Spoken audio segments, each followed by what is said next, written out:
All right, there everybody is. All right, let's just jump in here and get started. They're running some crazy commercials. I don't know what they're talking about. They're doing some kind of voting stuff, commercials or that kind of stuff. Hope everybody's having a good evening. Good Tuesday evening to everybody. Here we are, November the 8th. This is the second day of the selection show. And we're excited to see where some of our favorite teams lie right here in this second week of that. And we had people come on here and, yeah. Kevin, I think Georgia's going to be one. I like that pick. I could completely agree. He's got Georgia, Michigan, Ohio State, TCU. That sounds, let me put this over here. That sounds about right to me. I can agree with that. And, you know, I'm kind of curious to see, man, there it goes.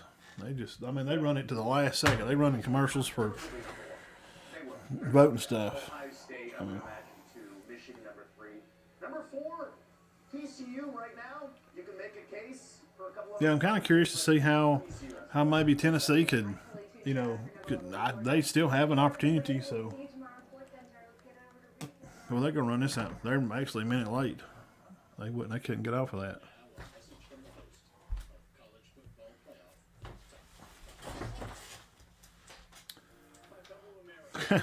Reese. Career incumbents not up to the task will be voted out. Tonight, a referendum that will prove the only thing we have to fear are the dogs themselves. Runoff elections between two powers may be in our future, but in the present, read my lips. No new taxes on the mom and pop and sunny operations that make our playoff vibrant. We will not endure the nattering nabobs of negativism, dredging up old missteps about teams who used to speak softly but now carry a big stick. So I say to you, Mr. Committee Member, tear down that wall. And that's not what you can do for the College Football Playoff Committee, but what the committee can do for your team. God bless the College Football Playoff rankings, and God bless the selection committee. Yeah. Because heaven knows they're going to need it. No. I don't think the top 4 is really hard to. Quality wins really matter. The schedule was better. Every week it should change. And they over. I don't think the top 4 is really that hard. What's up, son? What's happening, guys? Well, my lighting. Get my listening device here.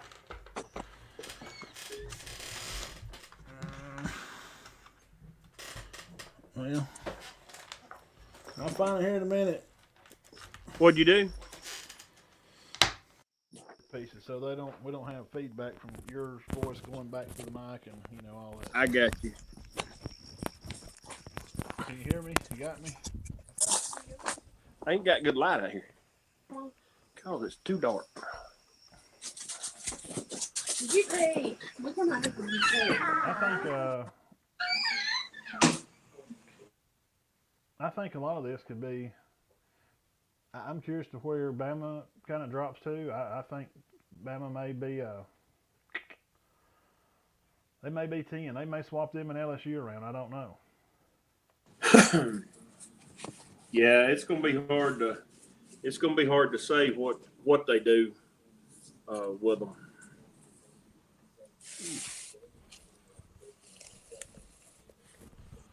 Well, we know some of the Bama fans feel kind of, like there's just no reason to watch and the season's over, and it is if you want to make the championship. But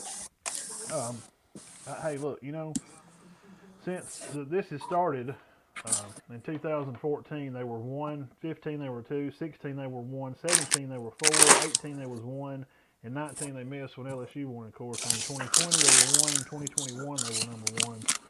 And so, guys, like every year we've had a college football playoff. 7 years they've been part of it. So, and so the faces of college football, as we know it, the college football rankings, they're just not going to be in it this year. Clemson and Bama are just they just didn't make it. You know, that's just kind of the way it is. Yep.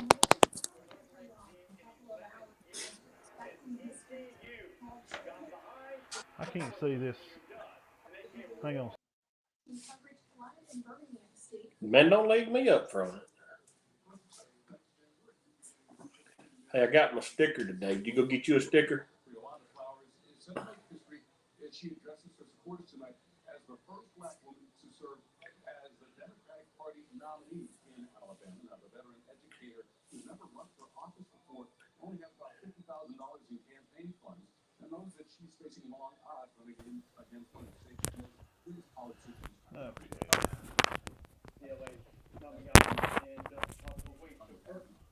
Scratch, scratch.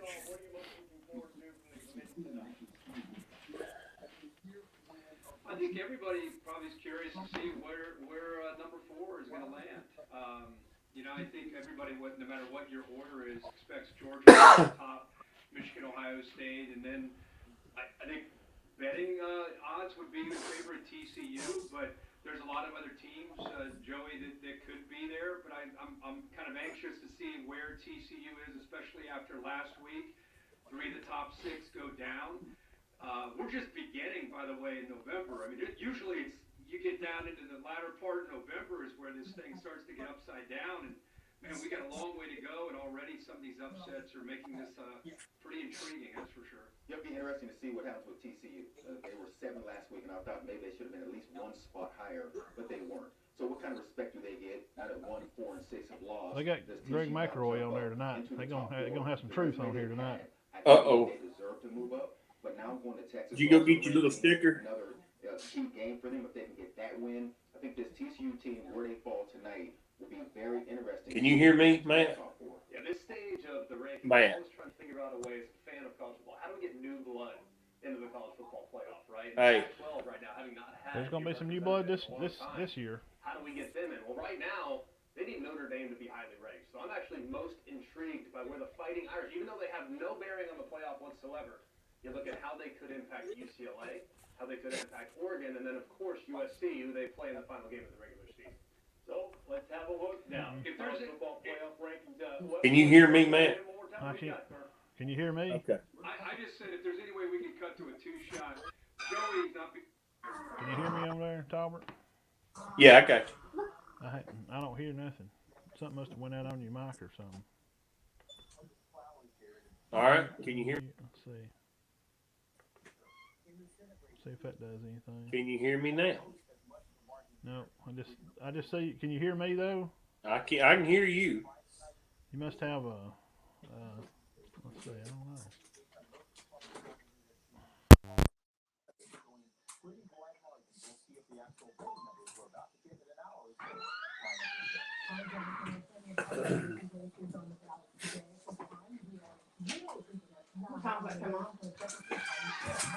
It's on now.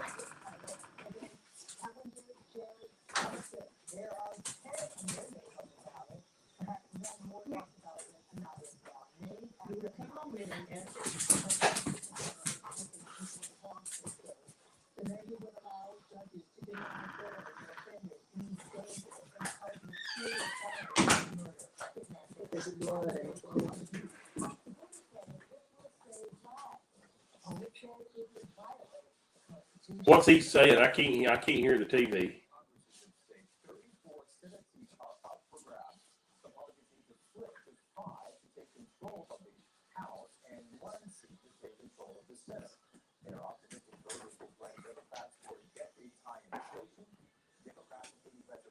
I can't hear you either.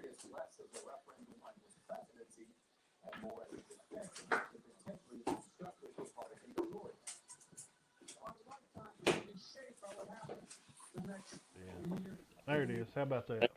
I got it now. Okay. Yeah, North Carolina State up 16, Notre Dame at 20. Now, we knew Right. Kansas State was going to fall off. The Green Wave of Tulane, what about that? Are they going to jump in there and play for national championship? Yeah, I'm sure they are. Highest ranked group of 5 team right now. Remember, under the new expansion format, highest ranked group, in this case it would be Tulane, would be in the field of 12. Once again, the analysis field of 4, let's go 11 through 15.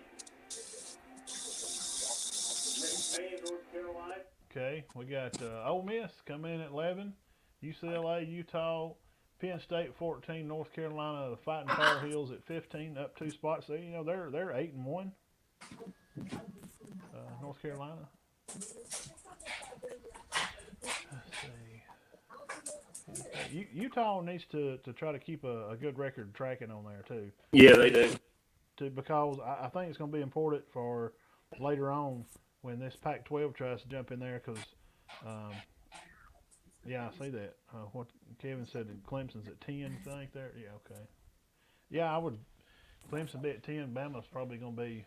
I thought they'd be 8 or 9. They'd probably switch them and You know, Penn State at 7-2. I mean, but still they got drilled by Ohio State.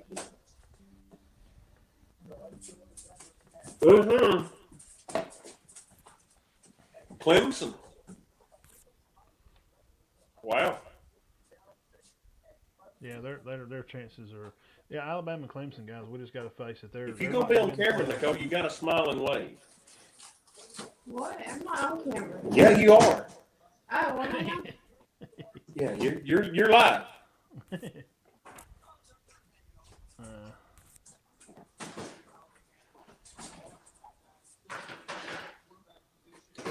Yeah, Clemson just hadn't fought very well. I mean, it is what it is. I mean, they're just not real good this year. I mean, what else? They ain't no way. They ain't no other way to kind of cut it except it is what it is. They haven't been real good this year. But you know, look, guys. I mean, honestly, Clemson has been, you know, top of the charts and top of the mountain for years with Alabama. I mean, everybody was so sick of Alabama. Mm-hmm. So tired of Alabama and Clemson. I remember people just coming on here just complaining constantly. I don't want to see Alabama and Clemson play again. I'm going to throw up. There you go. The Tide is at 9. Yep, number 9. Wow.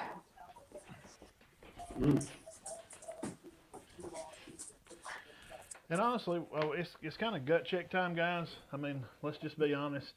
You know, taking pride in your school and having discipline and toughness, those are the things that Alabama was founded on.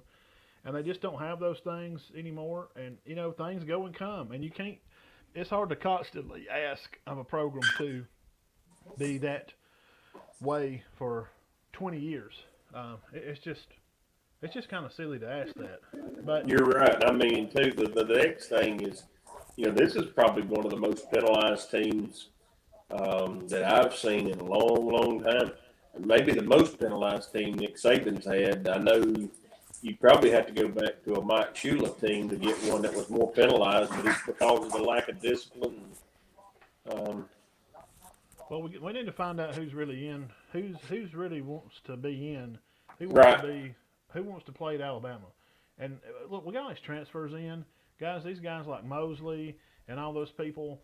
We have all these people that's kind of moved in like Toa. We don't have those elite type, you know, that linebacker spot anymore. It's just not there. And Greg McElroy talked about earlier in his podcast, like if we're looking for matchups, and that's what we're trying to do, as you know, you want to create good matchups for your receivers, for example. We don't have that. They're just not that good. They're just not elite. So the offensive coordinator has got to do a better job. They've got to do a better job to put our players in a good position to be able to make plays, and that's what coaches do. Players make plays, coaches coach. And Alabama defensively, Greg said that he should dumb down the defense a little bit, water it down a little bit. They've made it so complicated that they can't get any kind of consistency. There's no consistency at Alabama. Yeah.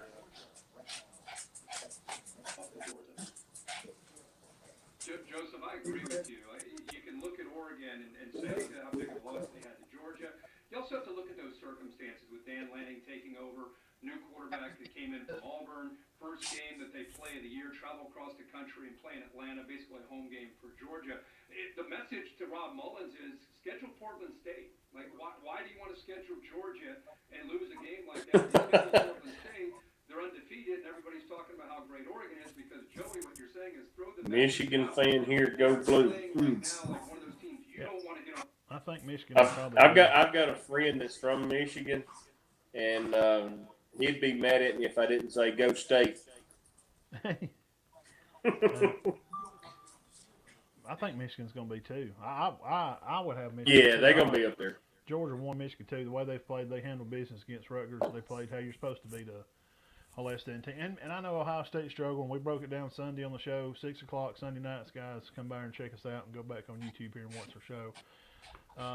There was 30-mile-an-hour winds, and Stroud only had like 70, 80 yards passing. He rushed for some yards, and it just was a sloppy game. But due to circumstances, don't click on the free girls apps. These bots come in here, so I'll have to block the users.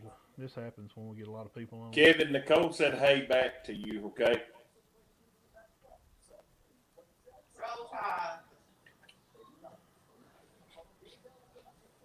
Yeah, and that's what we just gotta roll Tide.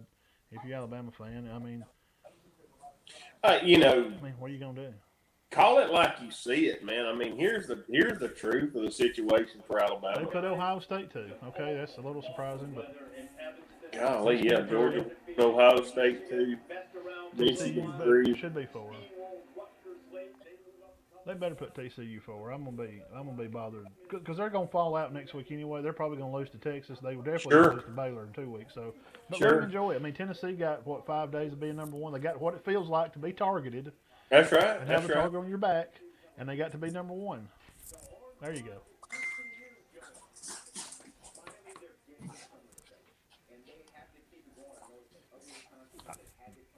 Good luck, TCU. It's been fun watching you there. And Christian, what's happening, man?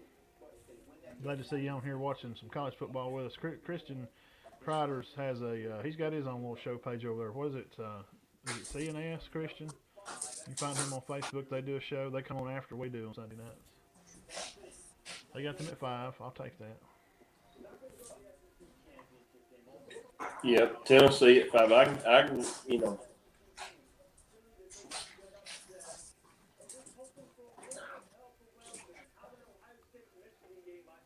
Because Ohio State and Michigan play, guys. Okay, so let's remember. So one of these guys over here. Yeah, 2 and 3 will be playing in They're a going couple to of play each other days. in 2 weeks. Yeah, CNS Sports Talk Show. They do a show over there. They're kind of starting out. I've known him a long time, and they do college football stuff breakdown. Go over and check them out Sundays after we go off.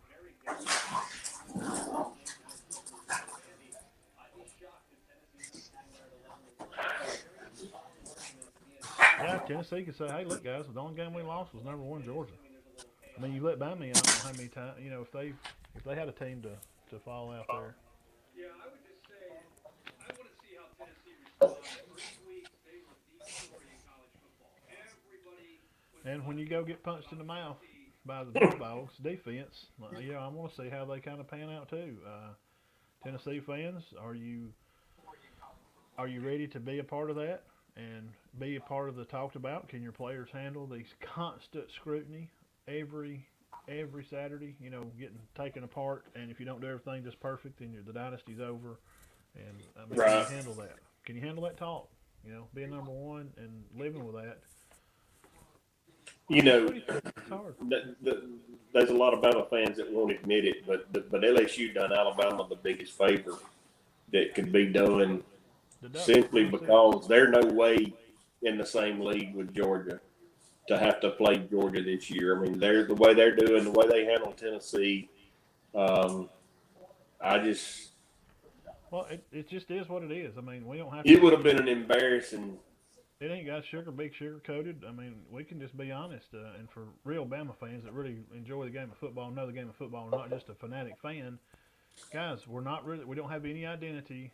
It's how to score the ball. Our leading receiver is the tailback. He's a transfer in. They just don't feel like real Alabama people. They're just coming there to try to get to the NFL because that was always has been the idea to go to Alabama. That's how you get to the NFL easy. But what they forgot, the guys that built this rock, is Greg McElroy bunch, Julio Jones, Mark Ingram. Those guys built it, and it come through a lot of hard work. And Greg Mack said, it was hell Trent Richardson. every day. At practice was hell every day, but we knew Yep. that it would pay off for Saturday because we could win the game. We just got to find some guys that just want to play football and play tough. There for the game, I think they're just these new kids there, man. They've transferred in, and they're just there to try to get to the NFL. And they're just not really that good, and the coaches are not doing them any favor. I mean, hey, let's just be honest here. Everybody, let's be on the coaches. What coaches are being looked at to go take over other schools? Would it be the two at Alabama? Have you heard any rumors about somebody wanting Golden or O'Brien? I hadn't. I don't know if they want O'Brien, I'll vouch for him. But when Sarkisian and them was there, and when Lane was there, guys, that people were constantly talking about them leaving and going somewhere else. All these coaches over the years have gone on and taken on other programs. It just is what it is. They've just gone over and taken on other programs. Christian says Ohio State will lose to Michigan this year. I hope you're State right. Is not a good team. At least the week showed it. Yeah, they played in a 30-mile-an-hour wind that game. They couldn't throw the ball. Nobody could throw the ball. Crowder, I hope you're right. I know the weather was a bad part of it. Between 1 and 7, Northwestern team played and also kept it to 14 points difference. Yeah, you're right, Christian. We'll find out.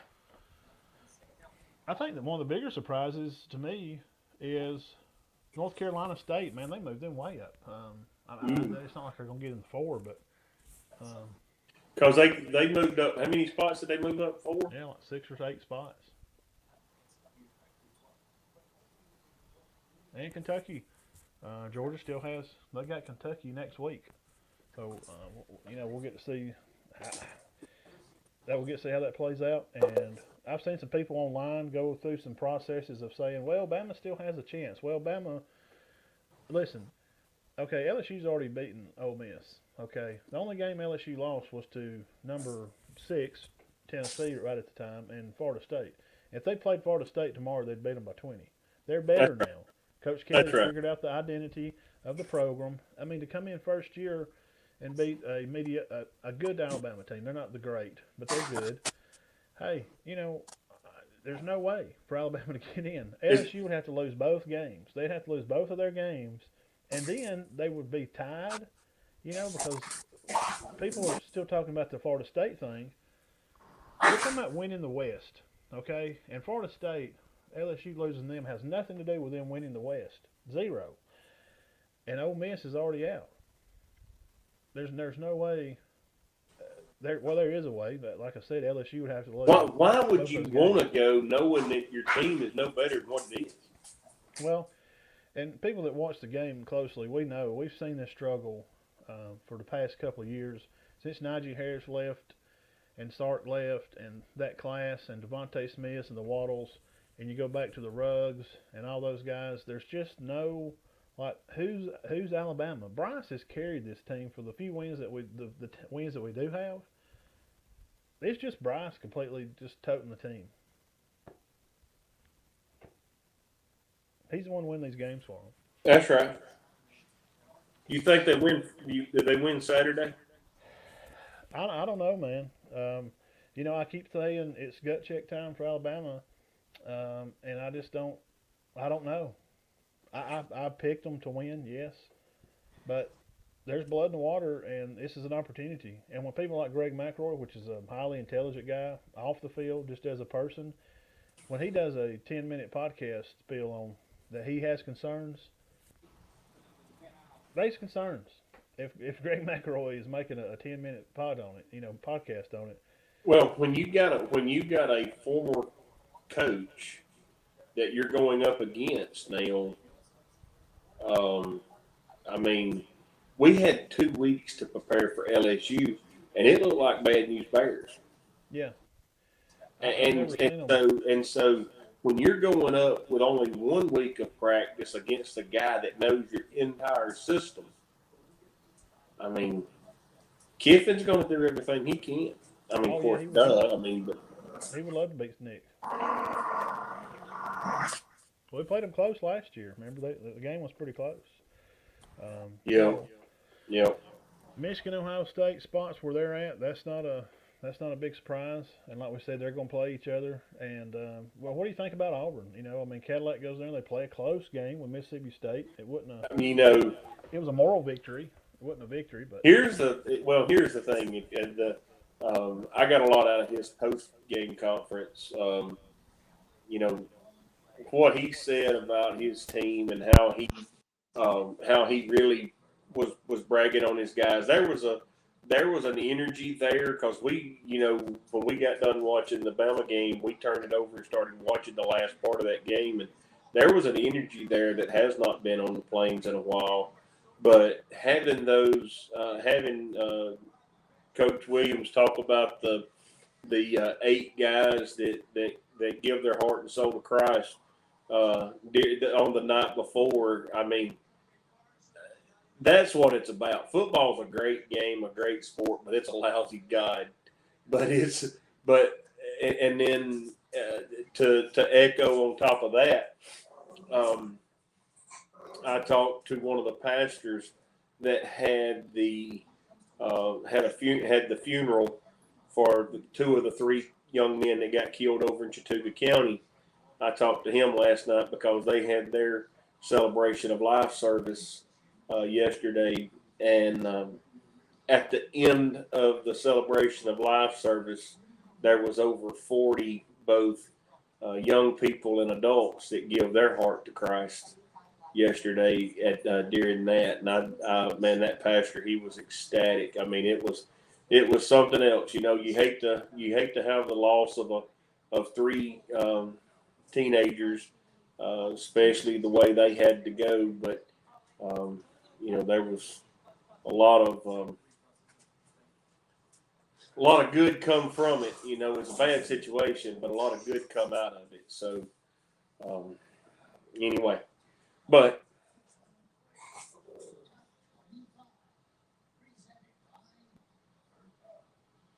I don't hear your voice, buddy.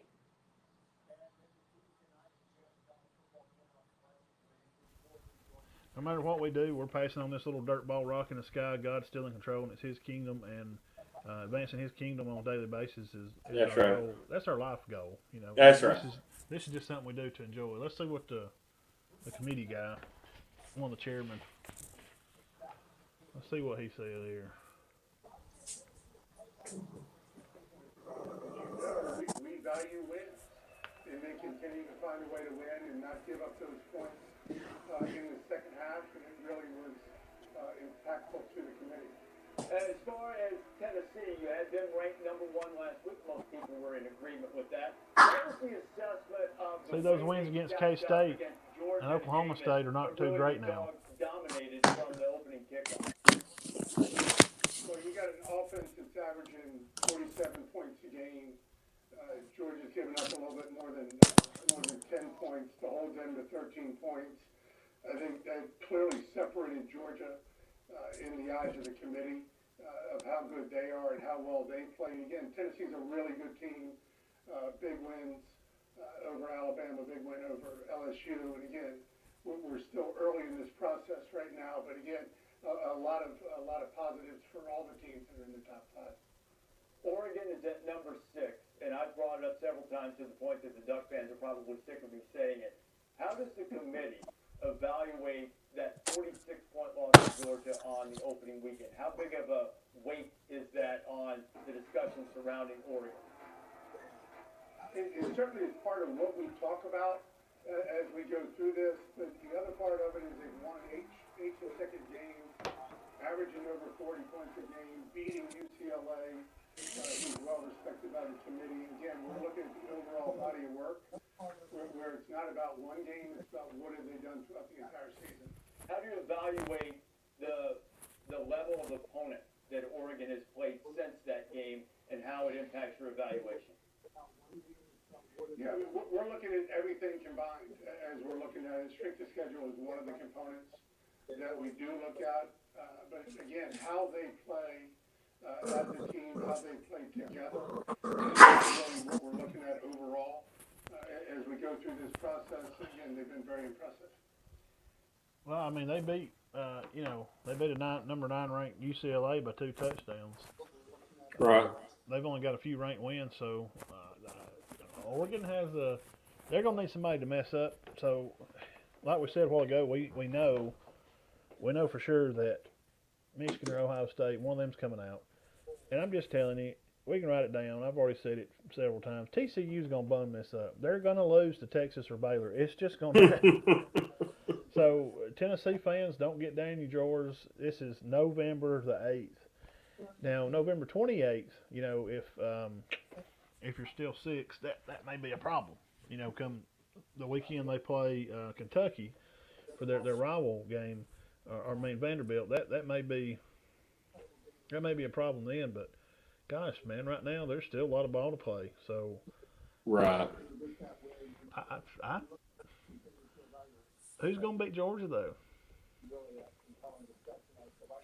Well, and you're seeing the results of the transfer portal and the NIL stuff. Things are going to be more evened out. And Well, here's the thing too. Since this portal stuff, and we keep bringing up Alabama, I guess because they're a big topic. They've been the face of this playoff since it started. They're not in it this year. That transfer portal, just because it exists, don't mean that you're taking the right players. So I think we have a problem with that. Ole Miss picked up the most players in the nation. They were number 1 in the country on having kids transfer in, and he's done pretty good for what he's had. And the thing about Ole Miss with Lane, like if he wants to go to Auburn, they're going to expect him to be in this playoff in 2 or 3 years. right. At Ole Miss, he's not. At Ole Miss, if he wins 8, 9 games a year, they're going to leave him alone. They'll never bother him. He'll have plenty of money. They'll pay him. That's right. Say $8 million a year. So, who's going to put together a team that can beat Georgia? Because obviously, me and you talked about this the other day at your house over there when we was eating. Obviously, Kirby is the engine that could for Alabama. Obviously, Yeah, that's what's happened. it's I don't know. The portal's going to. How bad is it affecting actual high school recruiting? Well, it has to some, because if you have kids that you're going to look at, like say you're going to our player of the year, Jacob Cornejo, center. I'll just use him for example because he was our player of the year. Say a school like JSU goes to look at him, like, you know what, we could use him at this position, and you bring him in to this college, and he has things, and he looks at the college, and he comes and does whatever. Well, he's ready to sign, and he signs and goes down there. Well, out of the transfer portal, they have a guy that's played 2 years in the same position they recruited him for. It's got 2 years of experience. Of course he's going to play over Jacob. I mean, he's played a lot. So you're probably going to play that guy. He's probably a junior, senior guy. And then you have a COVID years that these guys are getting to come back and play. It hurt Luke Welsh out at Spring Garden. He's out at Berry. And, because of some COVID people getting to hang around, that takes away another year for him some playing time. Yeah. So same thing happened with Corey. I think Corey said their guy, one of their tackles, come back for another year at Lindsey Wilson. So, of course, they're going to play a guy that's been there an extra year. So yeah, this transfer portal, it's made a difference. It's made a difference. How kids are going to be recruited, and I mean, you come in and recruit, then they're mad at the kid because they left. Well, you don't get to be mad at the kid because he left when you recruited him as this position, and then you brought somebody in, like you kind of backdoored him. You know what I'm saying? Right. Yeah, it's a different climate. And we've seen Saban change with things like getting Jalen Hurts and having a running quarterback. We've seen that evolution happen right in front of us. But that's something with X's and O's. And what's going on with college football now is not X's and O's. It's money and Joes. That's what it is. So, and he's 70-something years old. And I don't know any other head coach right now hanging around. Mac Jones is kind of close, sort of. I mean, let's think about I just think Mac's done. I mean, let's just talk about coaching ages. Let's just look around the country and see the ages. Keith, these head coaches are my and your age and younger. Yeah. Okay, Lincoln Riley's how old? Yeah, I think he's class of 2000. I think he graduated in 2000 or 99. So he's That younger than means us. he's 5 years younger than us. That's my point. Is this? It's not the things he can fix X's and O's because he's a coach. But these things that are going on in college football, uh, it's different. It's Joe's and money. It's about people and connections and NIL deals. And used to we could entice people. You could entice people to come to Nebraska back in the day because Osborne was there and they were champions, and you wanted to come, be a Cornhusker and win. People could look at Nebraska. Keith, Nebraska ain't been relevant in 20 years. They had, Crouch and them had some good seasons. They're not relevant. That's why they're waiting to hire a coach. And We were talking about that. You look at the teams in the '90s: Miami, Florida State, Nebraska, Oklahoma. What's up, Chandler? Thank you for coming by. All of those teams, USC, all of those teams were big names. Back in the '90s, 2000s. I mean, some of them still are, but I'm just saying. It just the football's changed a bunch. They want to put Notre Dame up there and Ohio State up there every year, but I mean, Well, who that's money. cares? That's where the money's always been there because of, and that has to do with the buddy system, like it does with everything else. A lot of those guys that work at these, Georgia Tech used to be a big name. yeah, when they were in the SEC back in the '60s and '70s, they were. Right. But I mean, they were a top contender. ABC and CBS, those people that work at those places, all those guys are from up there. They're Ohio State, Notre Dame. They're from up that way. So that's kind of why, Nice TCU.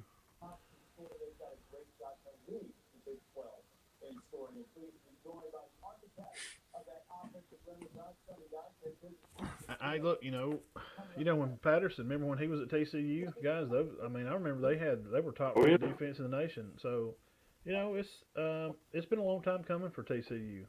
And when Kelly was at Oregon, I think. That's right. What's his name was at been at TCU back in the day. Pete Carroll. They've put in their time. What the heck are you snacking on there? What is it? Coke. Nerds candy corn. Oh, really? How about that? I'll have to check that out. Game changer. TCU has paid their dues, and it's good for them in recruiting. They can say, "Hey, we were number 4." When they sit down in the living room with kids, and trying to make a case to get kids to come to your school. And TCU is what? It's a Christian university. That's Texas Christian. Jamie out here from Cedar Bluff, Hampton, he was a part of that.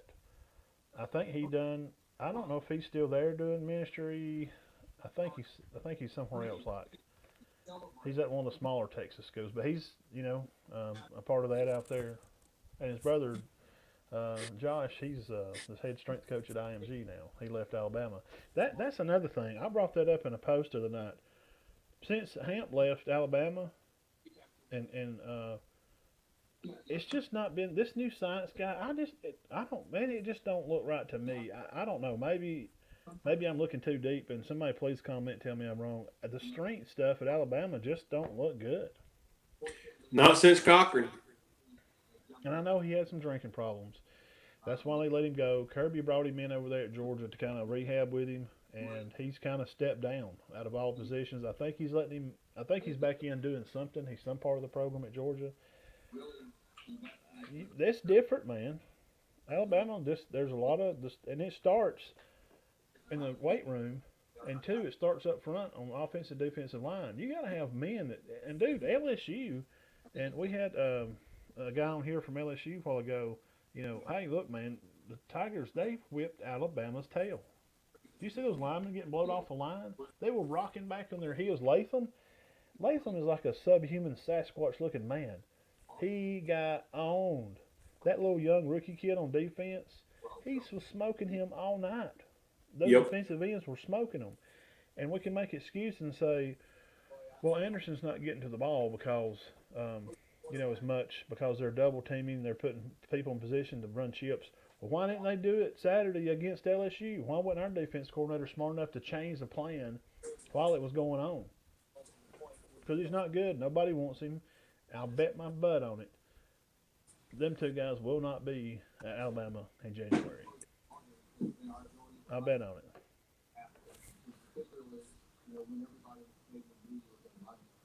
It just sounds like a lot of excuse making, and people just can't take truth and honesty, I guess, anymore. Just to be honest, they're just not real good.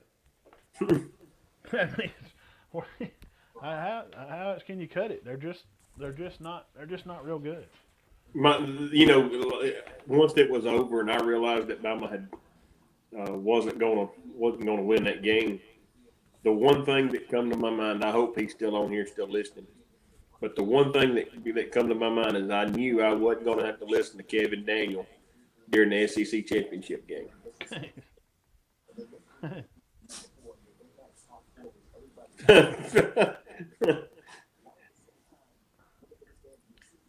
Oh my goodness. Well, it is what it is, and hey, look, man.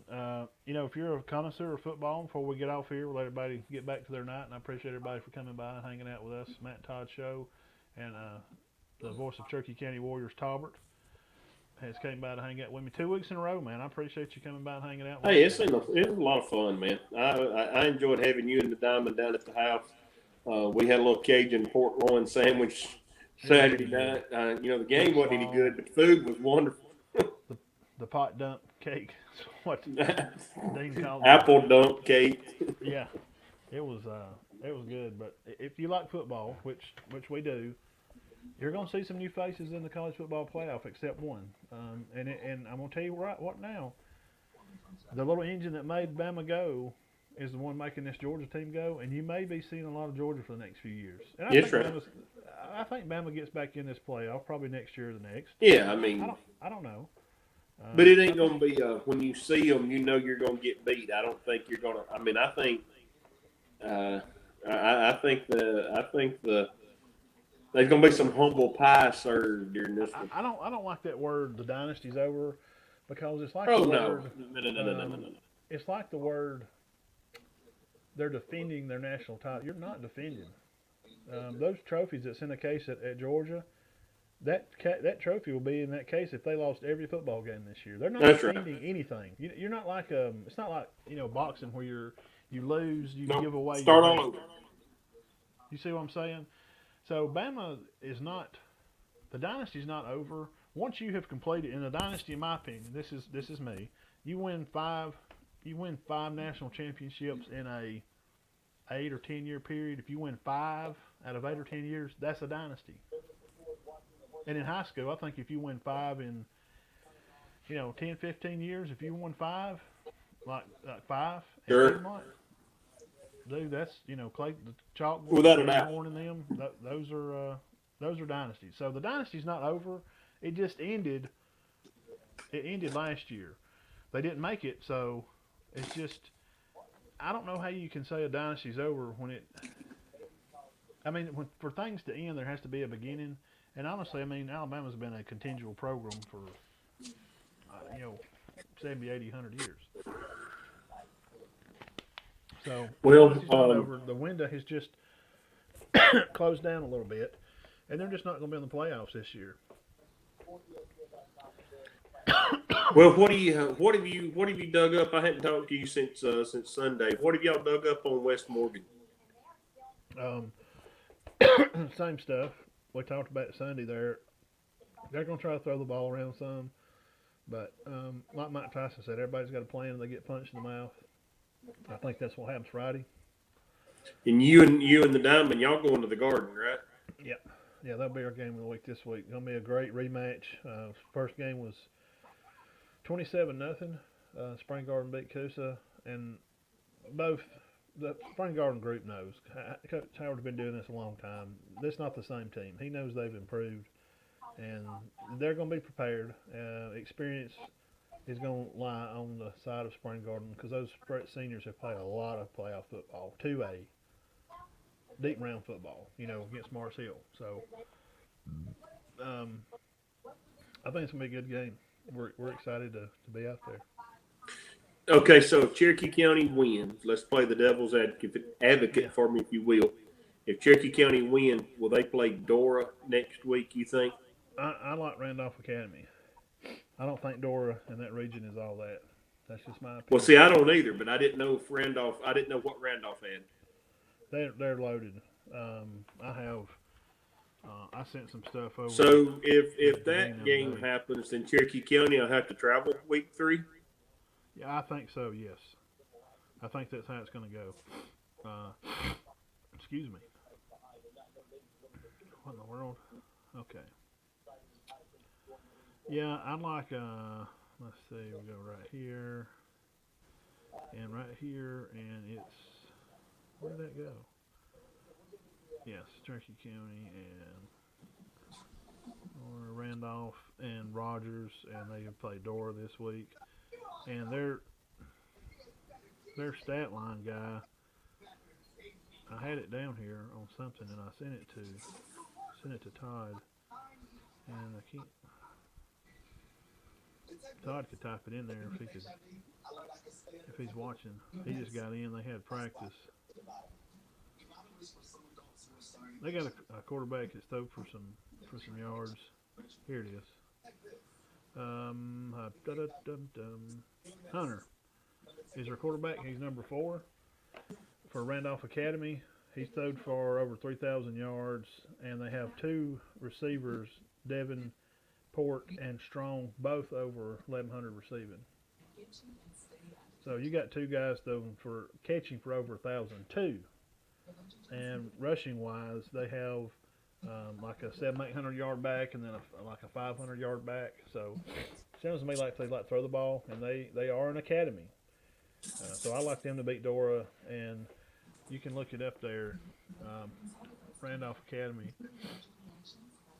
where they are. Randolph Academy. They've done got into the commercial part of this program, ain't they? Yeah, I'm fixing to turn it off.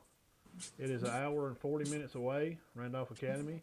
It would be about 30, 40 miles east of Decatur, putting it right in the middle of Redstone Arsenal. So, Cherokee County Warrior fans, we assume. Now, you got to win this week first. Now, this thing. Oh, yeah. I'm just looking ahead. I mean, yeah, I am too. I can do that. The coach and the players yeah, can't. Coach don't. Yeah, I talked to Jacob last night. It's like, y'all just get on practice and worry about, getting better at practice tomorrow and doing your schoolwork. Getting those ACT scores ready for December, so we can try to help get some more film out there for Jacob and some seniors. Yes, they are close to Redstone Arsenal. Okay. Hour and 50 minutes. And then after that,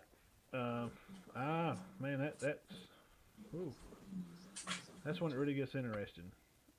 Usually round. Well, see, Etowald's got Dashler, and then who plays Priceville? Is that Aniana? It's going to kind of it starts getting interesting. Round 2 is kind of tough, but man, 3 is boa constrictor.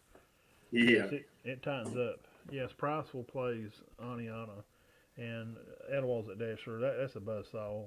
We look for Dashler and probably Priceville to play each other. We're talking about 2 awesome teams, and who you're going to get the best of one of those? Really? And that's who after Randolph. That's who you would get. So if you win this week, we think you have a good shot. Then you're going to have to go to Randolph Academy and play some smoking ace quarterback and these big receivers. Then you get the winner of Priceville and Dashler. Wow. Then you go to state and probably play Montgomery Catholic or Anniston. The road to 4A state. I'd rather get Anniston, and I'm just saying it because they're not one of those private schools. Bro, I'm just telling you, 4A state champion this year, legit. Bad boys. They're going to definitely be some bad boys. Well, all right, buddy. Spring Garden, let me run through this a second. Spring Garden's Coosa, that will get the winner of Lynn or Addison. Lynn's usually pretty good. Addison did beat Appalachian 66-22. So the winner of Garden and Addison, of Garden and Coosa, will play Lynn or Addison. And then in that top box, Meek plays Pickens County, and Valley Head goes to Marion County. That's tough spots, man. So we'll be at Spring Garden Friday night. Hope see everybody out there at God's Country. That's what they call it, Howard Field. All right, y'all enjoy the rest of your day, and come see us Friday night out at Howard Field. We'll be doing free autographs. Good chatting with you again, buddy. Talk to you later. Good to see you. Enjoy your day tomorrow. Don't work too hard. All right, we'll see you. All right, peace, y'all.